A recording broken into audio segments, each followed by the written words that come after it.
मारी चाकी झारना झोरना धिया मारी रे जाईती छूटी जैते गरुआ संतोष छूटी जैते गरुआ संतोष।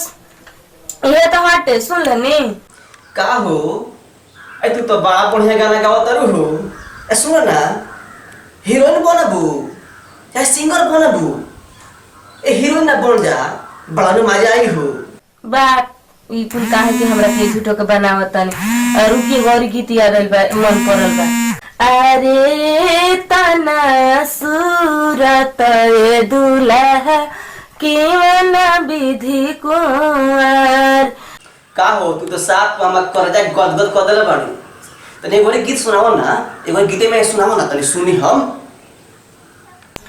जनमारे करैला के टूसा दादा जनमारे अरे सरवा के बहिनी दिल्ली में जाली दिला वालों के दिली पटना में जाली पटन वालों के दिल तबो छिनरिया के एक बीता खाली दादा जनमारे। अरे रुक रुक रुक रुक अरे ई का रे तारा बहिनी से हम प्यारे कोले। अरे तू गाना सुनत के हमरा गाड़ी उतर हो ई कौन गाना हो? बट तोरा सर थोड़ी ना रो तो जीजा है हो जाके।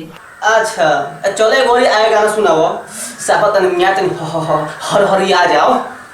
हां सुनाओ ए गौरी हम तो आगन लिपले रही पियरी माटी से असरवा सालया।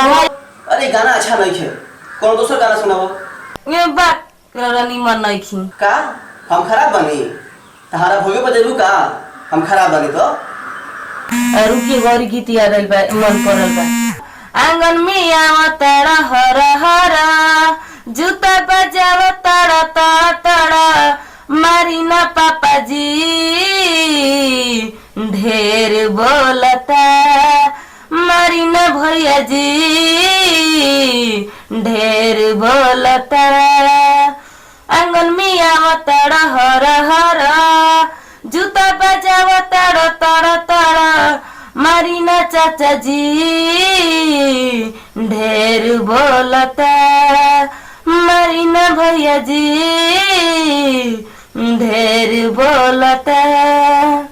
आय हाय हाय हाय हाय अरे वाह रे वाह का गाना गइलू हो साफ दिल तो साफ मने खुश हो गइल साफ दिल निकल के बहरी कूदता हमार।